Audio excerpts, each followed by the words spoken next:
What's going on, everybody? Welcome to another episode of Opinionated Off Topic. Today I'm with co-founder of Opinionated Media, Carlos Mojica. I'm Cam Theory. Today we're with Omar Oakmob, owner of Orange Jungle Films. Found him on IG, just, us working with music artists lately. We kind of like followed each other, and I just saw his content. I was like, this dude is super talented, works with some good artists.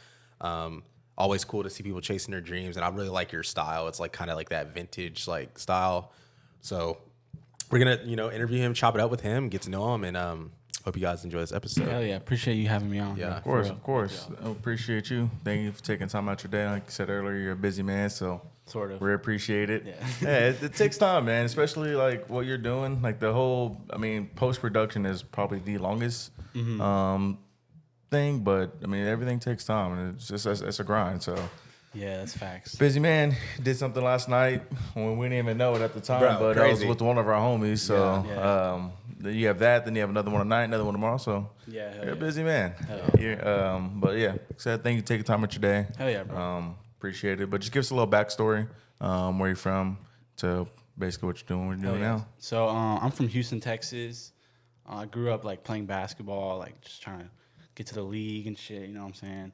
And then coming into like senior year, kind of COVID, like 2020, prom got canceled, all that shit happened. Like March 2020, school got ended early. So like I thought I was going to go play basketball somewhere, but I ended up just moving to Austin and going to St. Edward's. And I was like, I'm going to walk on there.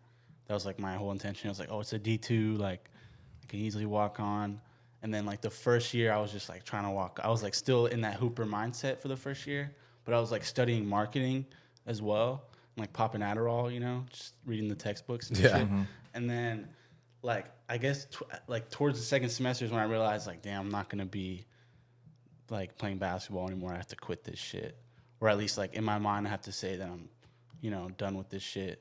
And I have to figure out something else to do. So, like, I've always, like, been making brands. Like, my first brand was called Ball on a String. So I was just making, like, basketball content. Like, I was trying to become, like, the next professor and shit. Okay. Like, just getting clips and stuff. Yeah, okay. And then that kind of, like, faded. Like, because that was, like, a COVID project, Yeah. Like, I kind of did that throughout COVID. Or right when COVID started, I was like, all right, I got to fucking become the professor or go play somewhere, you know what I mean? And then I guess, like, second semester, I realized, like, okay, this is not going to work out.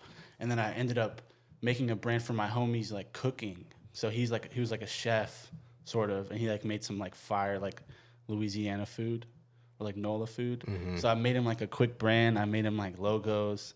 And then like within like a week, we started like planning an event for it. But it was like during COVID, so they fucking shut it down. Mm-hmm. So like my passion for like party planning kind of went down. But I was like, oh shit, like there's a way to, make an impact like through online and shit. Yeah.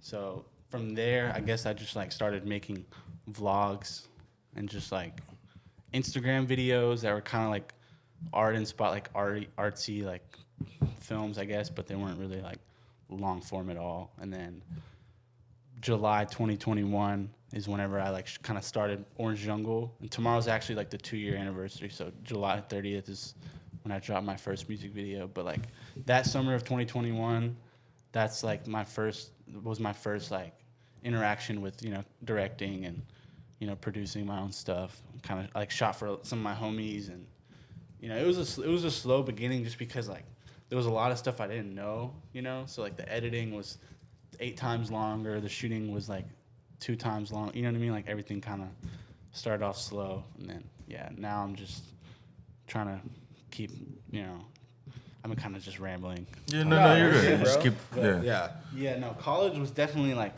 a time for me to, that's whenever I was kind of like, okay, I have to pivot from basketball and figure out, like, am I going to be, a businessman? Like, I would, like, look up to, like, Mark Cuban and, like, all these, like, millionaires. Like, oh, I want to become a millionaire. Like, I wanted to be, like, a businessman. Like, but then that kind of slowly morphed into, like, I don't know if I want to be, like, just known for business. Like, obviously I want to have, like, good marketing and stuff.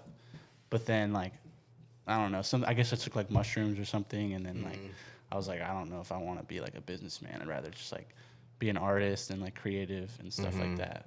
But Yeah. Okay.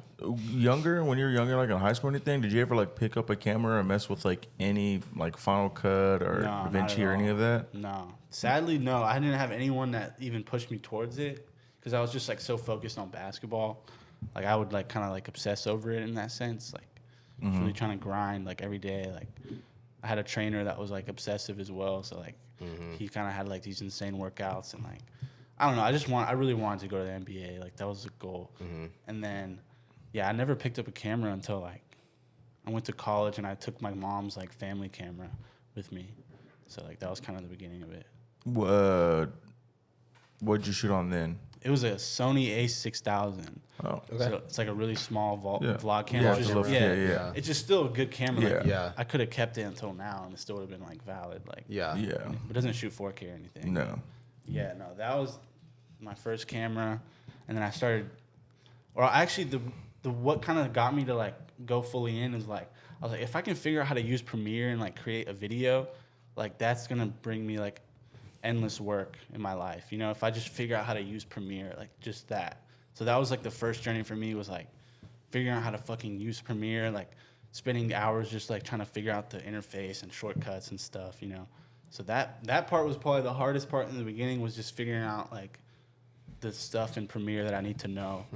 And like I'm still learning things now that are like life-changing fucking shortcuts. Like, you know what I mean? So what made you, well, I don't even know if you have an Apple at the time, but what made you choose Premiere over Final Cut?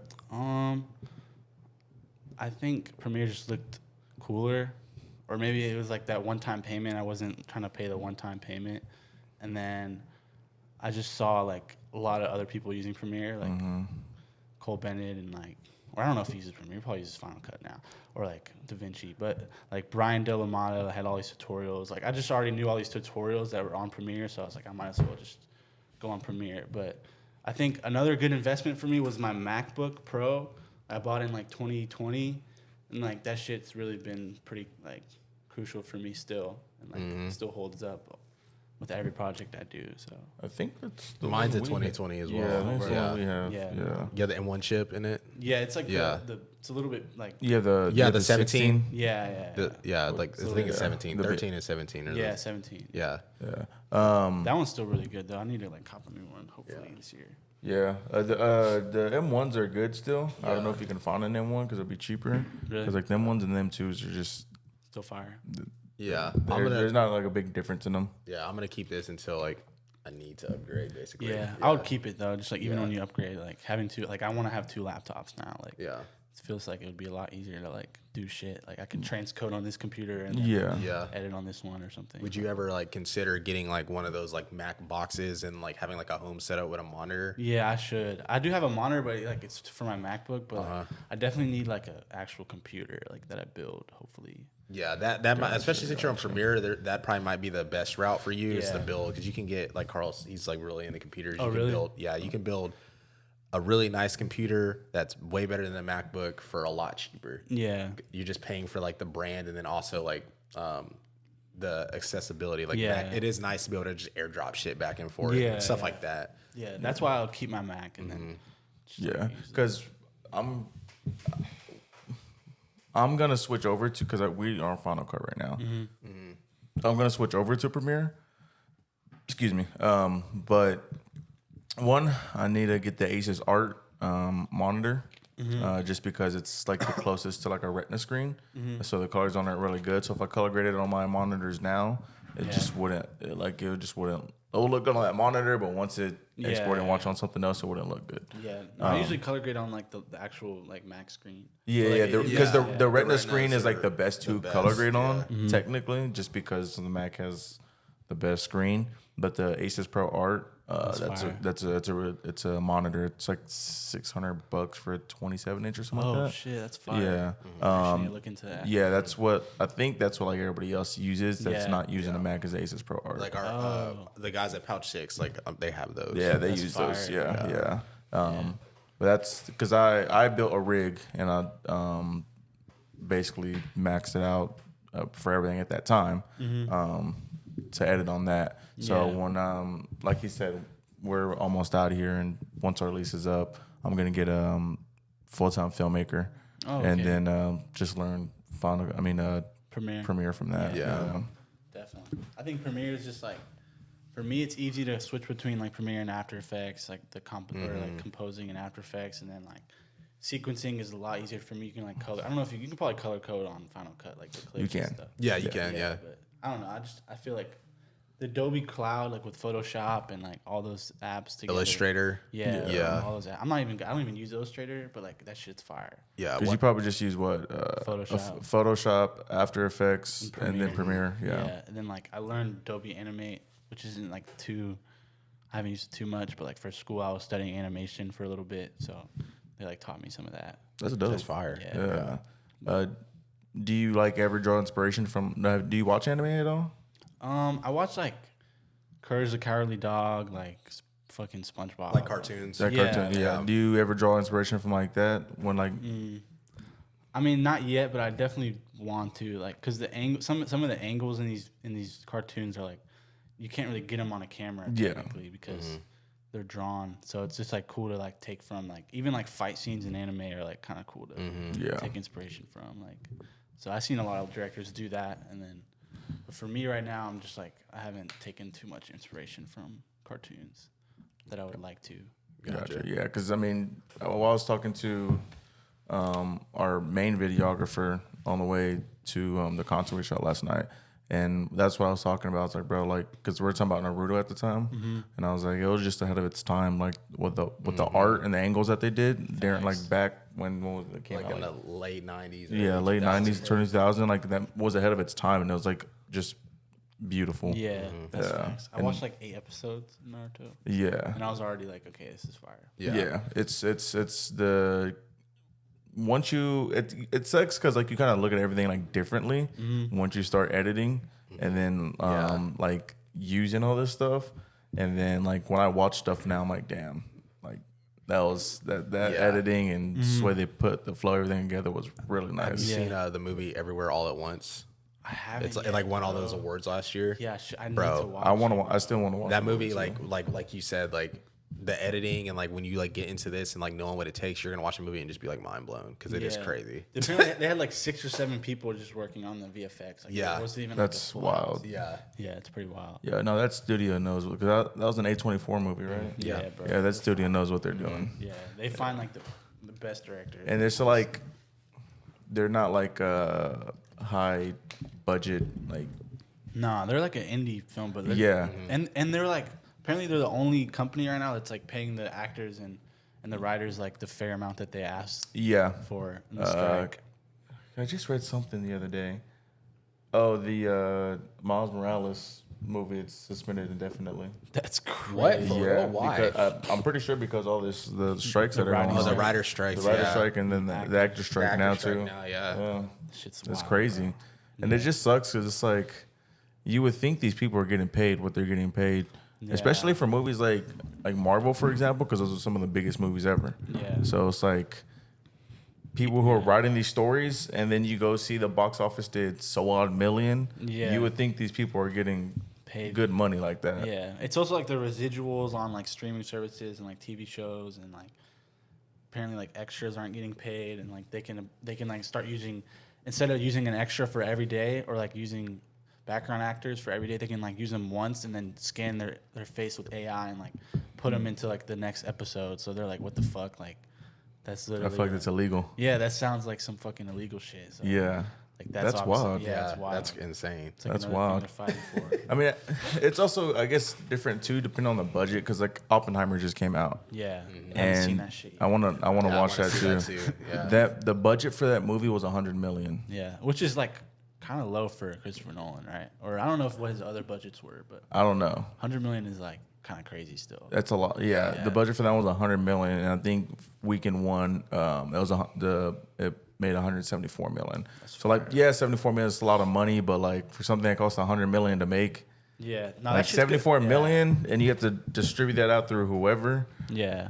They're gonna make more of that. They're probably gonna get They're to, for like, sure gonna make close more. to $1 billion. Yeah, hopefully. because like you said, I mean, I'm sure there's a lot of people like us. Like I haven't seen it, you haven't seen it, you haven't Yeah. seen it. There's people who want to go see it. Yeah. He was watching a podcast yesterday or something with like a gaming company, and they were talking about one of the main guys, he hasn't seen it yet either. Yeah, and So then it's- Barbie as well. I want to, I wanna see that too. I want to see that too I'm because trying it's to really a see good with the movie. girl. All-star cast too, like Yeah, facts. Ryan Gosling, Michael Margot Cera, Robbie, like the Will great Ferrell. cast, you Yeah. know. So like, I'm tripping, bro. I should have seen it already. Yeah, Or you know, the Oppenheimer, they don't have IMAX. They only have 15 IMAX theaters in the U.S. they have one here. Really in It's Austin? the yeah, there's Bob one in Bullock Museum. Yeah, Really? yeah. Mhm. Oh, That's, shit. Is it uh, open though? Like you can watch it? Yeah. Damn. Yeah, I was reading somewhere that like Houston doesn't have it anywhere right now. yeah. They don't have IMAX in Houston, like or true IMAX because it's Yeah, 70 because millimeter. there's only, I think it's 17.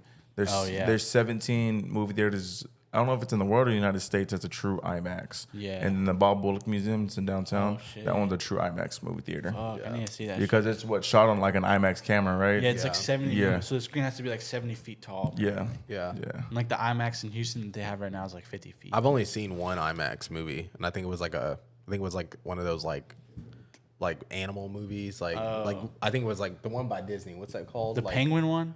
No, it's like I don't know. You know how Disney makes like they made like Blue Like, Ocean, yeah, like those Planet type- Life and those stuff type like of that. movies. Yeah, I watched one of those there. Shit. At Yeah. Bob Bullock? Yeah. Was like on a field trip? Yes. Yeah. yeah. Yeah, I've seen one of those on a field trip too. Yeah. But yeah, that's the only thing I've seen in that was like was it about the ocean? Yeah, I think it was. It Yeah. looked crazy. I was like, Yeah. wow. And that was back then, so That I was can only back then. imagine now. Yeah, Yeah. I'm trying to see that shit ASAP. Even if it's not IMAX, I'll probably see it. Like, Knowing that it was like shot like that, I want to Yeah, go you watch it wanna like see it, that because like that's just the best experience. Exactly. Yeah. And That you're then gonna just get like, out of it. we want that real appreciation, like he was saying, like just knowing like what it takes to make a product. You're just like, damn, like this is fire. yeah, bro. I definitely want to get into movies eventually, but it's probably gonna be like a long journey till that. Yeah. Yeah, I mean, I've even thought about it too. Like, just like being creative. Like, we've started off doing podcasts, but then like meeting people like you and just like having other passions. Like, that's not what we want to just do that forever, you know. And you got to evolve too. Like, Yeah. you got to like think outside the box. And it's cool that you're kind of already like branding yourself and you've tried other stuff. Like, Hell yeah, even bro. going back to Ball on a String. Like, that's a fire name, you know. Appreciate it, bro. It's like that's something you, maybe in the future. Like, I'm sure you still love basketball. Like, you maybe whenever you have the time, you can like bring it back and like get creative with it. Nah, Maybe for like real. have people run it for you. You know, Yeah. stuff like that. You know, Nah, just to look definitely. into. I also had this other clothing brand I started in college because like shooting music videos in Austin was kind of slow because there wasn't like too much motion back then, and people like I don't know, artists weren't that great, and then there was no budgets, and I also was just like not that good at making videos yet. So like I started a clothing brand called Broken Youth Club, and like in my college like it did like fairly well. I didn't make like profit or anything, but like, you know I got people to wear my stuff, and like I would do like a campaign for every like volume technically, so like volume 1, volume 2, volume 3. Okay. And like people like literally only like some people only know me from that.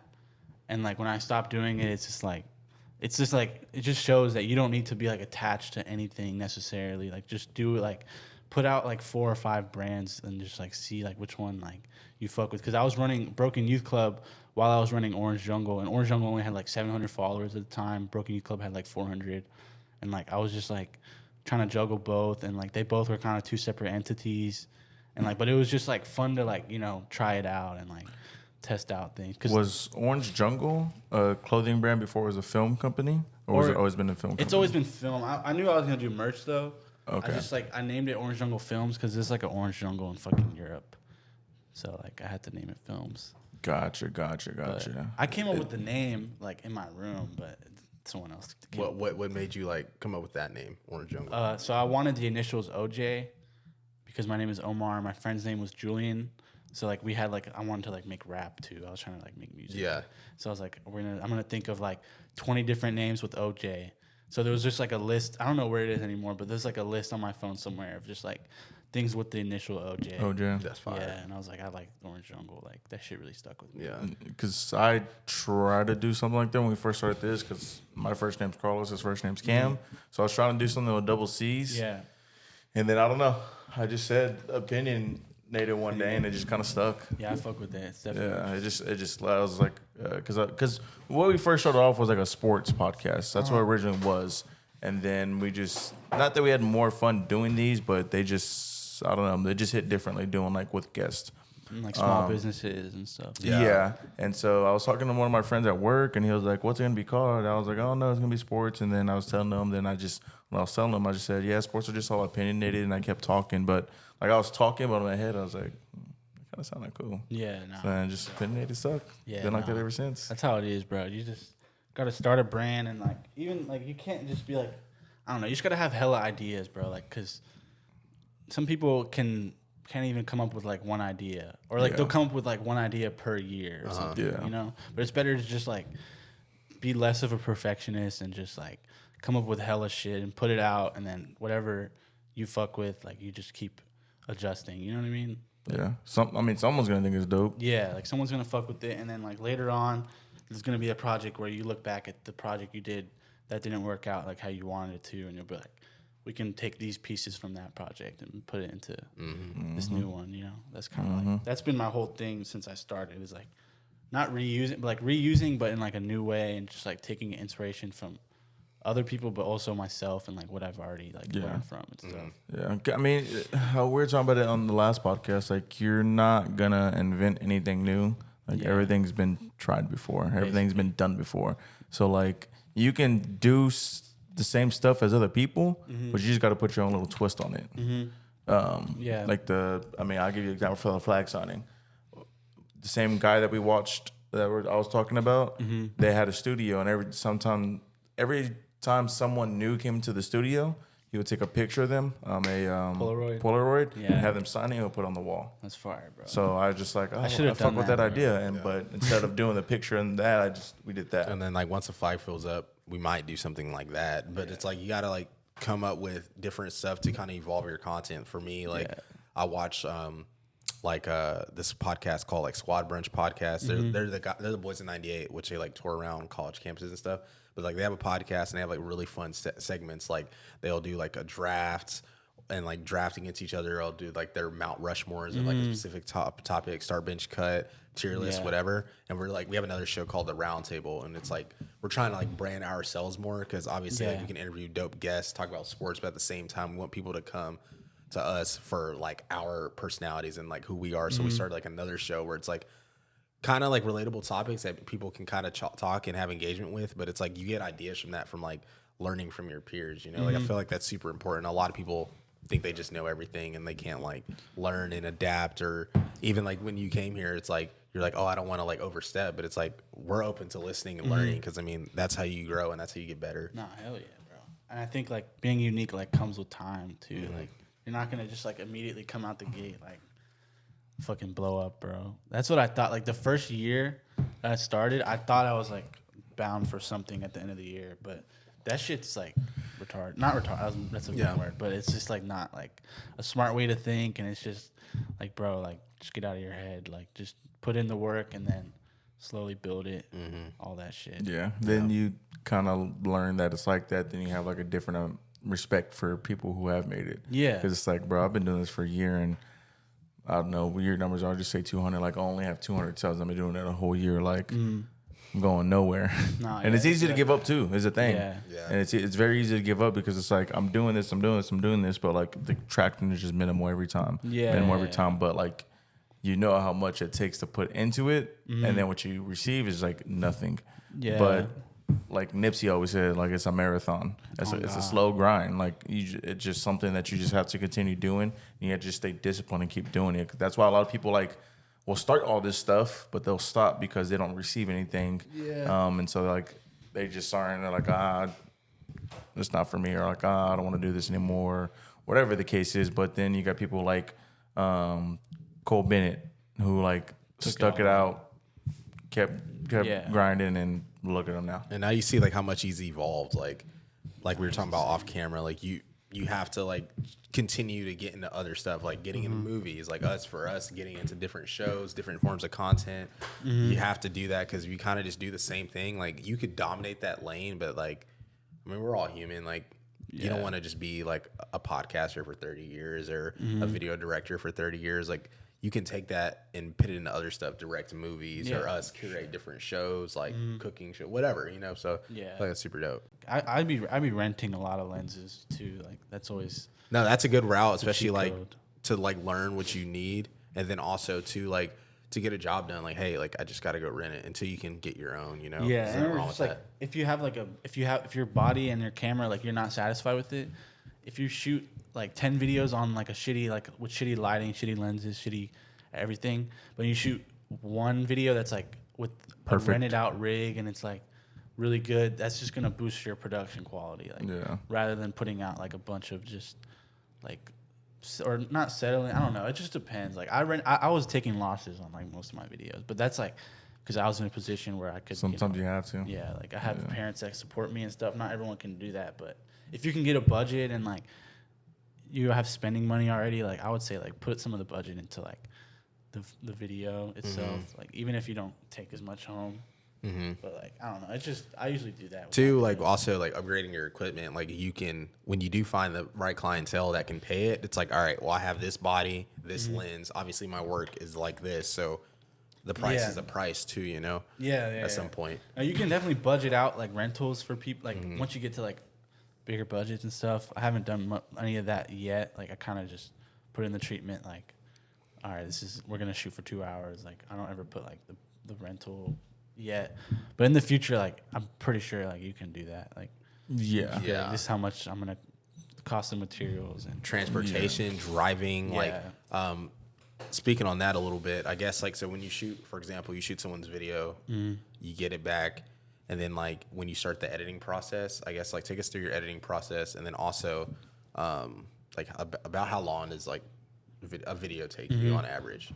So my editing like I shoot on 4K Pro or 4K S-Log 3, and then the files come out like if I shoot like 50 files or 50 52-minute clips, it's like 40 gigabytes. But then I recently met this director and he's actually younger than me. His name is Unified Atlantic, and he's so talented, and like he taught me just a way to like turn those clips into a proxy basically, but without making it like 720. So like they're just like it turns everything into like a bigger file, but on the computer it's like way smoother to edit, and it's in 4K still, so you don't have to like change the proxy or like edit it in 720. You can edit it in 4K, and it's like you can scrub through like fucking fast as shit. And like so I do that now, where I transcode the footage to that, put it on my hard drive, and then it just depends on like the song. Like some videos I can edit and like I'll sequence it first now. So now what I do is like I'll sequence it, and the sequencing for me can take like 1 hour. Like if I'm really locked in and like I know what I want to do, and I'm not like overthinking. I keep everything on V1 rather than like stacking clips and like being like, oh, I might use this one later, I'm gonna put it right here. Like, nah, bro, just put the track down and like just make the confident decision in the moment, and then if you don't like it later, it's like, bro, you can just change it. So like now what I do is I just put down the sequence, non-color graded, and then I export that. That takes like an hour or 2 hours sometimes, and then or some other videos will take like longer. It just like depends on like how much involvement I want to have. But like for smaller budgets, I'll try to keep it like sequence, export, put it back on the timeline, like color grade it, and then put in like effects on the file that's like exported rather than like each individual clip, you know. So like that's what most people do now, I think, or that's actually what people do already. It's just like I learned that recently, is that the people add effects after they sequence it, and then they color it after they add effects, which is really interesting.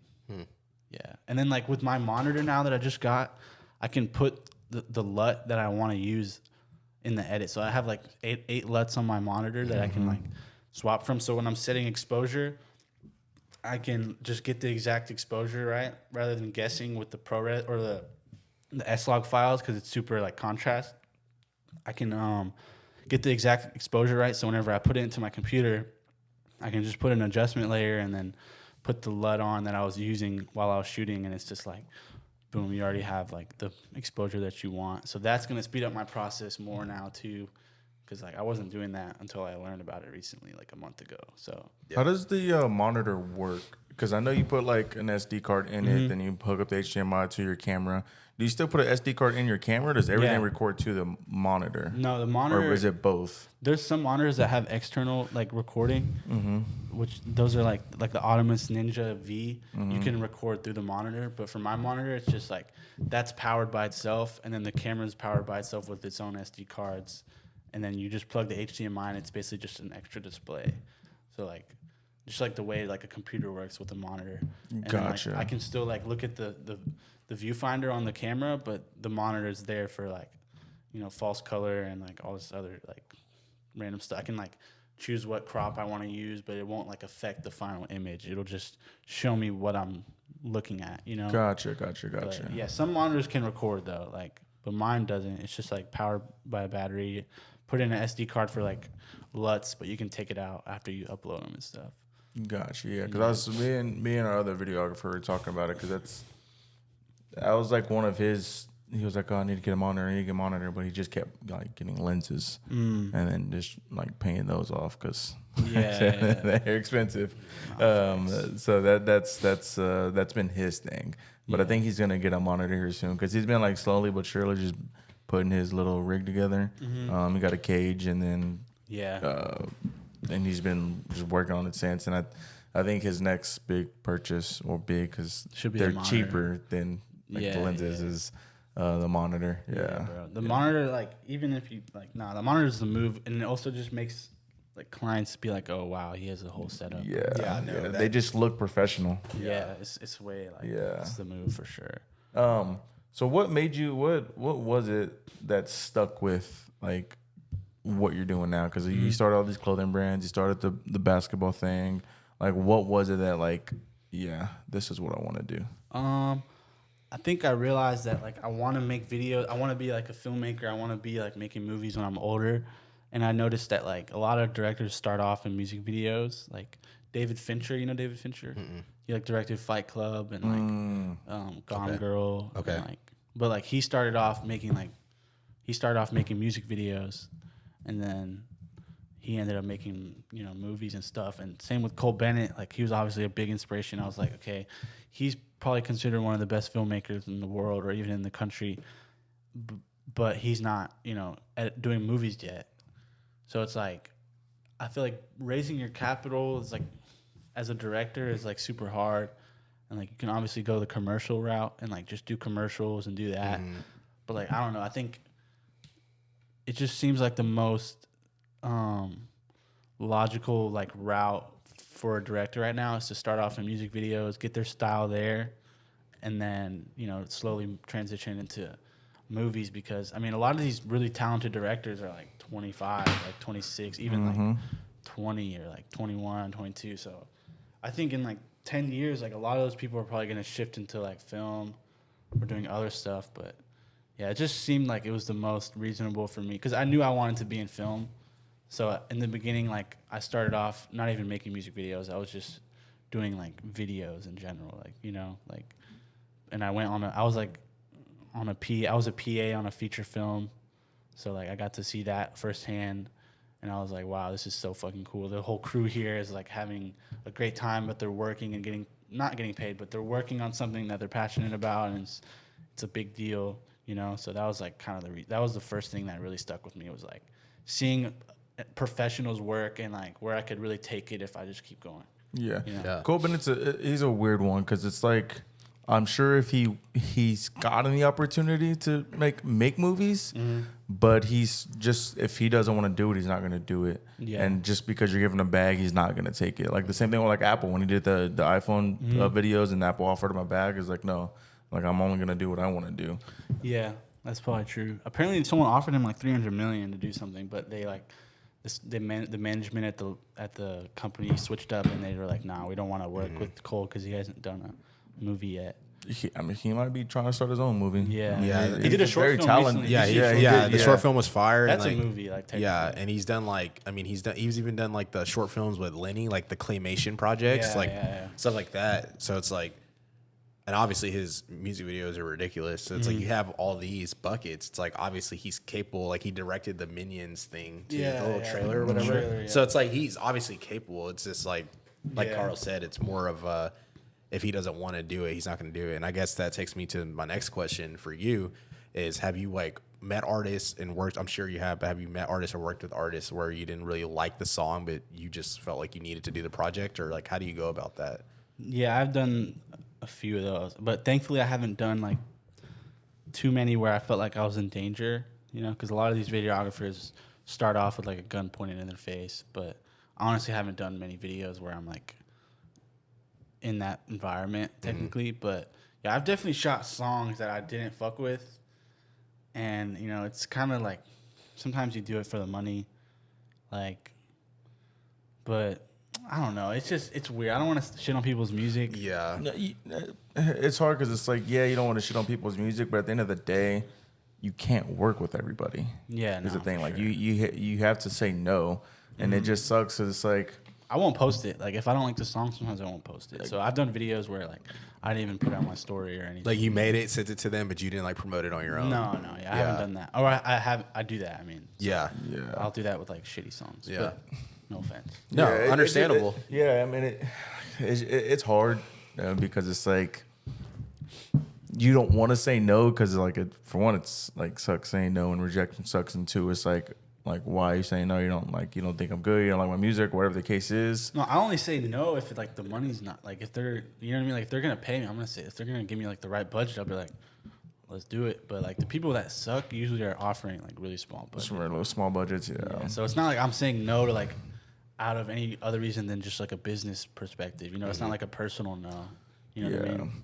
Then the other thing, it's hard with music videos too. Like we'll just use like just big time rappers. Like they'll do the music video, but like they don't make any money off the music video. They just do it for entertainment because music. Don't tell people that, bro. They gonna stop working with me, bro. Speaking of which, like I was actually listening to $1 Million Worth of Game with the baby yesterday, and he was just kind of talking about like his trajectory, like how he blew up immediately, like rookie of the year, double back, and like won MVP, like how he just came in the rap game and just kind of took it over. Yeah. And then he was saying like how he like really cares about like the quality of the projects, like the music videos. Like he was like, yeah, I have like. He's like, I'll show you all this room after we're done with the podcast. He's like, I got the best lenses, the best cameras. He's like, I went to Hollywood and like got with the people there and like got the best equipment. And he's like, I bought it all myself. So it's like That's every time a fire. director wants to come do a video, he's like, I got everything that you need to make like a full blown movie. And I was like, hearing it from someone like him, I'm like, kinda damn. crazy.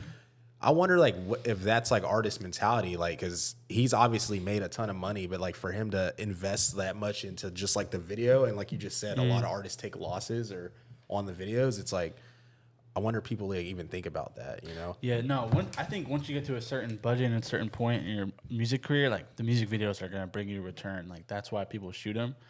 But like I don't know, in the underground, it's like you got. I mean, everyone who starts off in any business, you gotta like take losses. You have to. Oh, man. You got to spend money to make money. Absolutely. Yeah, and if you're gonna get a really good music video shot by a really good director and you believe in your own song, then it's a good investment. But some people just like to have music videos just for fun, you know, like, oh, I can look back at this and see myself on camera. And like even if you do or don't make money from it, like it's still something you have to do. Like you have to put out content like that for you to grow, period. Yeah. Like no one's gonna just go to you. I mean, they can just go to you for music, but like you're not gonna build like a true audience, or fans if you aren't putting out content like that. Because I mean, every time a new Cole Bennett video comes out, like he's already on it trying to watch it. Like there's people like that want to see, like Travis Scott. Like when he puts out a music video, his fans are like ready and want to watch it. Like you just have to do those things. You know Eam Triplin? Have you heard of him? He's hard. He like kind of blew up off his music videos, but he was like just meticulously choosing his directors, and his career just went up probably through the music videos, and because the song was already good, you know. Bro, if you have like a good music video, that could take you a long way. Yeah, and I don't know. There's a lot of music videos being made right now, and I don't know. I've been trying to just work with better artists. That speaking of that little Chica Narcissist, like I heard that song and then I was like, well, that song's fire. Posted it on our story, and then my homie Brandon Douglas, who makes like mixes and stuff. Oh shit! I was listening to him, like, cause he's starting to get back into it, and he's making more mixes and stuff like that. And he literally hit me up and was like, hey bro, like that Narcissist song, he was like, I put it on my mix because I like that song. And I was like, it was just cool to see like didn't even know you yet, but like the song of the artist you worked with and the video, put it on our story. A guy that makes mixes took that dude's song and put it in one of his mixes. Oh, really? Yeah, it's Wait, like mixes of what? like he like just he'll make like a a- 30 to 35 minute mix, and it's just a bunch of songs like like Whoa. you listen to it at like the club or whatever. Yeah. That's cool. Like a DJ set, Like a basically. DJ yeah. set. Damn, I Yeah. gotta tell fucking Chica that. Yeah, That's and kinda he's crazy. super. He's super. He's from here? I don't know Chica? where this guy's Yeah. Oh, he's from Dallas, but he lives in Houston. Yeah. He's really Was talented. that shot in Houston? Yeah. That song was fire, and I liked what you did, like picking the shots. Because I played this for Carlos, and then I played the one with K Rob, like because we were gonna get him on, but like the arcade style, that was fire. Yeah, Dude, thanks, bro. Yeah. What? Actually watched. yeah, What, that's the horse, bro. How do you go about how do you go about learning directing? Because like getting the shots and the angles like that's important and another art within itself. Like Yeah. how do you learn about Directing. even doing that? Yeah, I think just watching movies, watching other music videos, but really anytime I'm watching a movie, sometimes I'll watch it like without the sound and I'll just edit in the background and just like really look at the angles through like a lens of like a director, like a shot. You know what I mean? Like you just gotta really study the game, and you know, for directing is a little different than like DPing, and like I've done some DP jobs where I'm just like the cameraman, but like on a run and gun music video, it's hard to like. You have to make sure you show up on set and like let the artist know that you're the director. But sometimes you don't need to give an artist like too much direction. Sometimes you just have to put them in like the environment. But yeah, sometimes I'll tell an artist like what like not dance moves, but what hand gestures to do, or like what kind of like where I tell them to like walk around, or type of facial expression and stuff. But And for you, like, I guess when you're directing the video, like, what, like, the scenery is obviously decided by like what the song is, right? Like, Yeah. Is that kind of like how you're going off to like basically writing a script? Like, I listen to the song, and then you're like, as you're listening to the song, are you like envisioning like where you want to shoot it, even like to the clothes they wear? Like, I feel like all that is, like, Yeah, I what think- people don't talk about. on some video, like I did a lot of treatments when I was starting off, like spending a lot of time listening to the song and studying it and like finding the right locations. But right now, I probably like for some songs, I'll just like find a cool location and like trust the artist that he's gonna come and do all. Because honestly, I'm not gonna put in like all these extra hours unless it's like the right budget. Yeah, no doubt. No, for real. Because that is time that you could be working on Yeah. someone else's stuff, whatever. But making treatments is the way to go. And like I still make them, but sometimes you just have to wait for the right budget. Yeah. And like really go all out on that. Like if an art, like a big artist came to me and was like, "Yo, bro, I got this song. Like, let's make a treatment together." Like that would be like golden opportunity, you know? Like let's put like, they're gonna put in real money behind the video, and then like making a treatment actually makes sense. But sometimes it's just like better to just get creative. And that's kind of my style too. It's like I like to just keep things like real, and like I've done green screen stuff and like effects, but I haven't gone as far as like some of these other directors with their effects, and like people kind of know me for like camera angles and stuff. Yeah, you definitely. You got some good you got camera some good angles. camera angles. So which one are y'all watching right now? So we it's just Seth watched Such. Narcissist, or Seth, yeah. and then Yeah, now we're now watching Peace Leave the Age. Dude, he's like probably my favorite artist that I shot. yeah. I was a fan of him for a while, and like when I got to work with him, I was pretty happy. Yeah, that's fire. Yeah, bro. So basically, as you've been shooting these videos and like learning your craft and getting more involved into it, I guess take us through more so like of the business realm, like kind of where do you see the direction of Orange Jungle going? Okay, yeah, that's a good topic. So yeah, I think a lot of directors, some of their only income is like directing, so they have to like do a bunch of like traveling and moving around, which is like really cool and inspiring. And I'm kind of getting a taste of that recently, and like getting budgets. And now like when people reach out, I always ask them what their budget is. I used to like give them a set price, or like even I've seen people like make the mistake of like posting their price on their story, but that's like the worst thing you can do. I feel like Yeah. in any small, unless you're selling items in any service industry thing, like you shouldn't ever like put your price on your story or even on your page. Like you should always just every client you got to be like, what's your budget? And that's what I've been doing. I learned that from this other director, Keaton Jones. I don't know if you heard of him, but he taught me, or he kind of told me that like he always asks people what their budget is, because sometimes the budget might be like higher than what you would have said, you know, or like already at the point where like, or like sometimes you can gauge if an artist is really serious if, you know, he's not gonna be like, oh, my budget's $50. Like, all right, I'm not gonna spend my time trying to like sell you my product, you know. So I've been doing that a lot more recently, like asking people what their budget is, and sometimes I'll give like, you know, a discount at their budget if I really need the money or something. But other than that, like I want to get like the passive income going, hopefully like in the next 2 years or something with the clothes, because I used to do a lot of bulk ordering on. That was like my biggest mistake last year was ordering like a whole collection in bulk and going down like a lot of money And having to pay the invoice out of pocket, and you're like not selling the shirts or whatever. So stupid. Yeah. Because you think in your head like you're gonna make the money back, and you do all the calculations, but it's just not a smart way to do clothes. You gotta just do the pre-orders. And That's the best way. Like best way. Literally, and just as long as you can like communicate with your supplier and like whoever's making your clothing, like to just kind of be on it, and then you communicate with your customers, like, hey, you do the pre-order, you probably won't get it for like 2 to 3 weeks, you know. Yeah, But as long as they understand that, like up front, then it's okay. Yeah, and like at this point now, like the people that have bought from me, they know they're gonna get their product. Like I've shown that people like I actually ship every product. Like I haven't had any bad like experiences. I only had like one bad like product that I put out that had like some dirt on it. The dude got mad at me, but I sold it for cheap. Like I was like $20 for like a $60 hoodie, and like I didn't think about it. I was like, all right, he's not gonna care. Like he's gonna wash it off. But when he got it, it was like I was like, damn, like that was my first time like ever upsetting a customer. Yeah, it was really funny. Yeah, because I learned about the not buying bulk thing a while back. Yeah. Because at first when we first started talking about our merch, we're like, oh, we should get like pieces, and then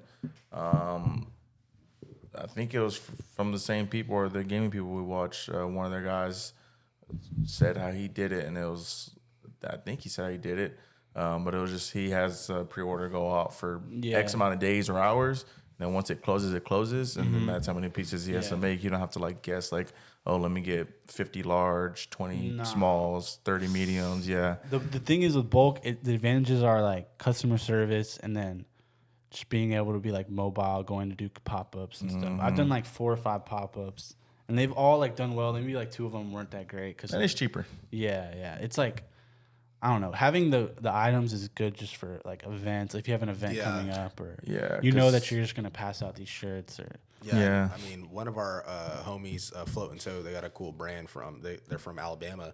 Like we met them at an event, and they said they've never like sold out of all their clothes, and they sold out of everything at like their event because they just had it on hand, and then they're just dope people. Like too, like having that interaction with someone in person. Like you could be cool online, have a good product. It was like they meet the owner and they're like, oh, this person's dope. Like he's super genuine. Like people are gonna just want to support you, and they'll just buy it right then and there. Yeah, bro. That's what I noticed as well. Like doing the pop-ups, like there was some days where I was like, I felt really good. Like, damn, like all these people are really giving me good feedback. Yeah. I did like the Quad Market vintage like pop-up, set up a little tent with my homie, and he had like his thrift items. I had my like merch. And the first time I did it, it was like so well. I was like, what the fuck? Like, I was lowballing myself in the beginning. I was like, yeah, $20 for a hoodie, but like they would have paid $60. Like $20 for a hoodie? I was like, cause damn, it was that's cheap, bro. No, it was at a point where I was like, the items aren't selling online, so I was like, I gotta just get rid of them there. But then like I started like gradually like telling them a higher price on the hoodies, and they were like, they like the hoodie, so and they fuck with the brand, so they would buy it. So that's just like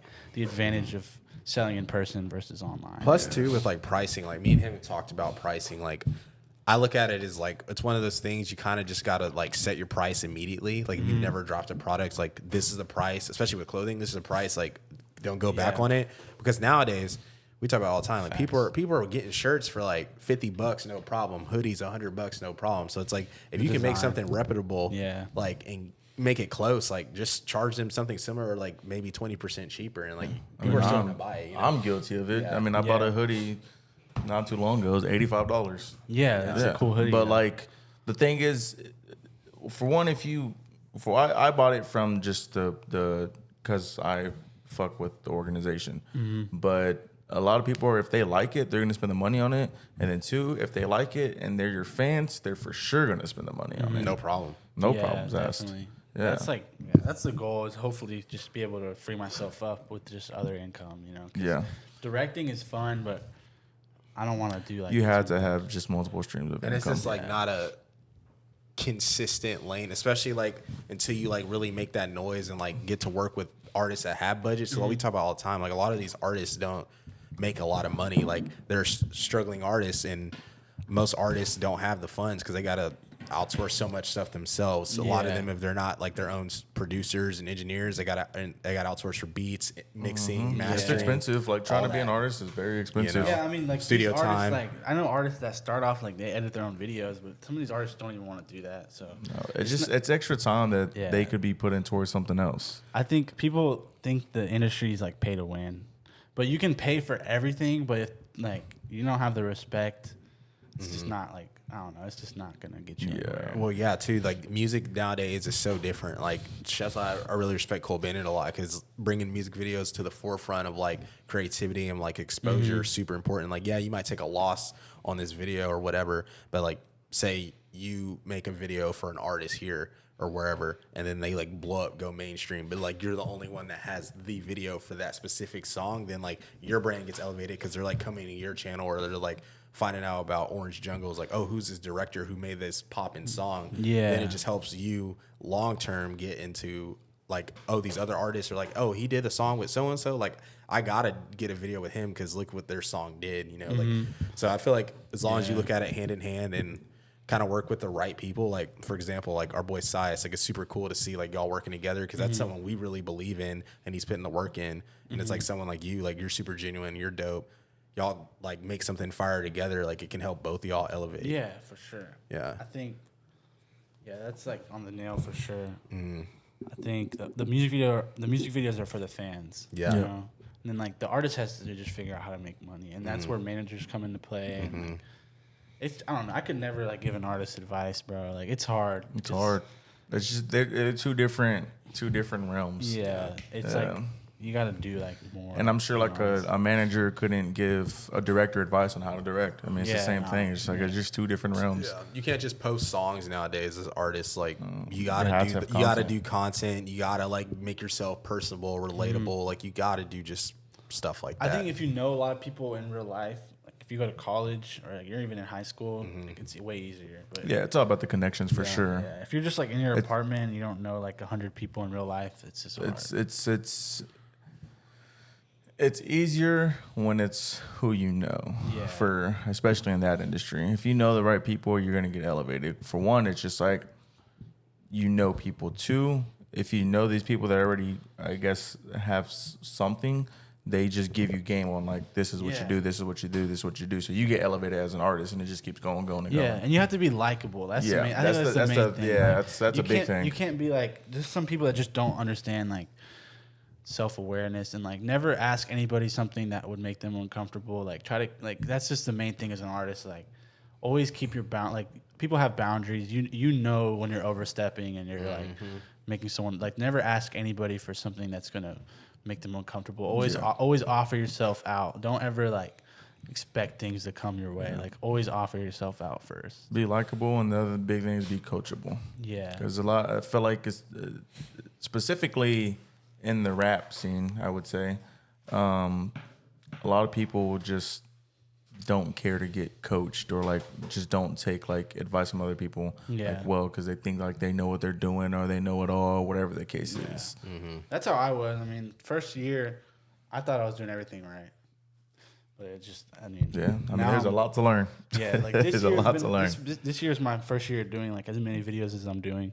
Last year I shot like 10 videos, 12 videos. This year I'm like on 30 almost, like 40. That's nice. Oh yeah, putting that work in, bro. Yeah, bro. Just like trying to do more stuff, put out more stuff. Stop trying to like overthink projects. Like having just one draft and then like finishing it there rather than like thinking about it for weeks and weeks. You know, It's good to have a year where you just pump out as much content as you can, and then by the end of the year you can kind of reflect and be like, okay, I don't like how I did some of this stuff, and then you kind of go into the next year with like a different game plan. Maybe like you putting out all these videos like grows your brand substantially, so then the following year you can really pick and be like, okay, I know like I can do the work. Now I need to be strategic about like getting specific guests. I mean, even kind of for us, like, or not guests, but artists. But even like for us, it's like, all right, we put in the work. We've gotten a bunch of product out. Now it's like really putting out quality people. Yeah. Or like meeting with quality people. Yeah, that's facts. And the thing is with like our industry is like the years matter. Like the end of the year matters. Like, you know, like looking back at what you did that year and like making a video reel or just putting out a reel is like so important. And like that's like that's the coolest thing about it. It's like I just know that all the work I put in now at the end of the year, I'm gonna look back and just be like, damn, I really did all that, you know. So that's like the best feeling at the end. And of the you got year. so many cool. You got the cold months coming up, so you could do some dope stuff, bro. Like, yeah, I'm so hyped, bro. Yeah. And And the then- hot months are horrible. Bro. Yeah, they suck. Shooting And then, outside. I mean, just all the practice you get doing it. Like you shot 10 last year, then you shot 30 this year. It's like Yeah. you have so much more practice. So next year, it's like, yeah, you went from 200. last year to this year was a big jump, and then next year it's gonna be like, Yeah. oh man, that was shitty than what I did Yeah. last year. And then you're this year, for next year, it's like, damn. Yeah, bro. Yeah. I want to shoot like 3 videos a week, bro. Like that's my Yeah, goal. that's Like, nice. 4 to 5, even like 4 to 5 would be cool. Like, just bulk stuff up, get Yeah. it going, and just always being busy. Like it's always a good problem to have. Like Yeah. for us, it's like, dang, we shooting a lot of guests, we're editing all the time, but it's like, remember those days where we didn't have any guests or we weren't editing? Like it's better to have that problem always. yeah, bro. Definitely. What time? Do you have anything? Yeah, I guess for me, who are some of your biggest inspirations? You obviously yeah. mentioned a few people, and then I got one more after that. Biggest inspirations, I guess my mom. Just gonna say that. I guess she's cool. And then like Cole Bennett, obviously, just to start like it's as far as branding and marketing, like Yeah. Cole Bennett is kind of like the goat for that. And then for filmmaking, like Martin Scorsese, like Harmony Korine, and like David Fincher. Who else? I think take a lot of inspiration from other directors in the scene, like Unified Atlantic. Declan Kyle's a really dope director. Keaton Jones. There's so many like underground directors that are just insane, and when you look at their work, you just feel like super insecure and like, but it just pushes you to put out better product. But yeah, a lot of people my age, a lot of like contemporary people like that are already like that are working and living, and like Stanley Kubrick. You know Stanley Kubrick. Like, he's like, I've heard of that name actually. yeah, like Space Odyssey or like Clockwork Orange. Like, I really fuck with his movies. And then honestly, yeah, those are like my main inspirations. And then yeah, Cole Bennett for branding though. Yeah, Kinda- he's a genius. Yeah, bro. So Yeah. gotta Yeah. give him props where it's due. You know, he's kind of the reason why I started Orange Jungle. No, for real. Like what I based my initial logo off of. Yeah. Like, so yeah. For Cool. sure. And then I guess what are some of your just favorite movies that you've drawn Ooh. inspiration from? Yeah. I like the old Batman, like Tim Burton ones. with, Okay. like, the That's Joker. a long time ago. Yeah, those Yeah. are cool. I watched those like this year, and I was like, damn, these are kind of fire. And then also like Dune, you know Dune? That's one of my dad's like favorite Really? all-time favorite movie. The OG one? No, Or like, the new one? the or new I've one. been, I've been like reading the book, and like I'm almost done with like, Yeah. the second half. But like the book really inspired me this year, and like late last year. The new one came out. Yeah, and Yeah. then, what's it called?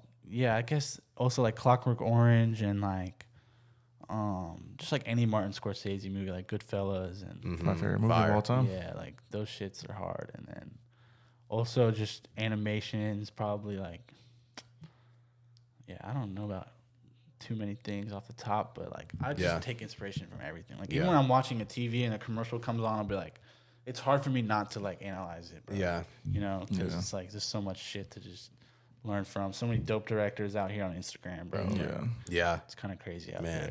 there. Yeah. And then, last but not least, the goals for the last part of the year for you. Shit, goals. I want to drop these hats like in 2 days. Hopefully, I can fucking take the product pictures in 2 days. Yeah. I'm kind of putting that Those out. are but fire. Dropping the hats, doing like a really cool hoodie, like a fire ass fucking hoodie that just like does really well, hopefully. And then putting out goggles. I want to put out some goggles. Really? Like swim goggles? No, or like like the snowboarding skateboarding? goggles? Yeah, like I want to put out some custom goggles. Well, let me know. I'm going skiing in September. Bro, so I need to get that sample made ASAP. I'll wear it on the mountain Yeah, and like, post a photo I and wanna tag you. make goggles. I want to shoot hopefully like a short film this year. Like That'd be cool too. yeah.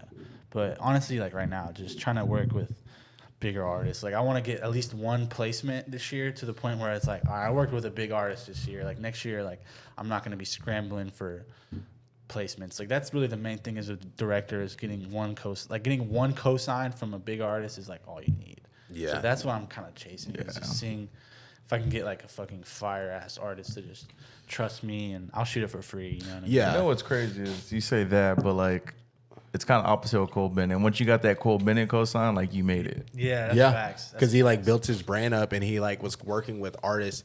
Like I was saying earlier, he was like working with artists like that blew up too with him. So it's like if you can do that too with some of these people, like y'all blow up together, it Yeah. like helps both y'all. Because then people are like, oh, like that's Orange Jungle Film. Like these underground artists would be like, I need a video with him. That's true as You well. know? I think I definitely like plant those seeds as well with like artists like Lil Chica or like Seth, even like Forfeit. He's one of the artists I work with. He's still young, but yeah, like doing that is good. It's just harder to gauge, like, because that's like something that you worry about later, like, or you don't even know if it's gonna happen or not. Yeah. You know what I mean? So, but like getting like an artist, like just even like an underground, like close to mainstream artist to just tap in with you and tag you on their post, like that's like so much.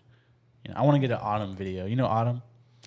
He's a Houston rapper. I've heard of that name, I think. Yeah, he's like the biggest one in Houston, or like biggest underground in Houston. Yeah. But if I can get a video with him this year, I'll be pretty happy. But you know, I don't have really that many expectations because at the end of the day, I want to just build my brand. Yeah. How it is, maybe interview some more guests, stuff like that. Bring the podcast back. Yeah, at some find a point. place to do it in Houston, Yeah.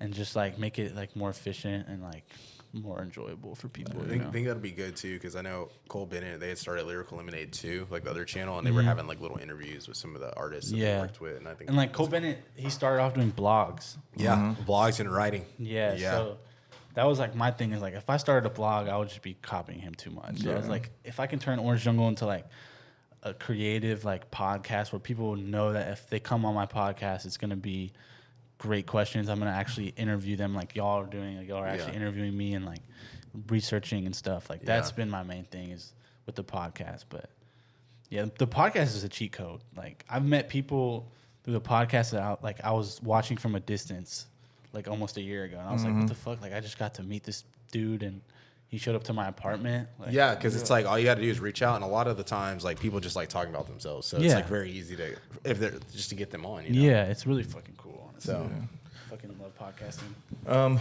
Any shout outs you want to give or anything for us?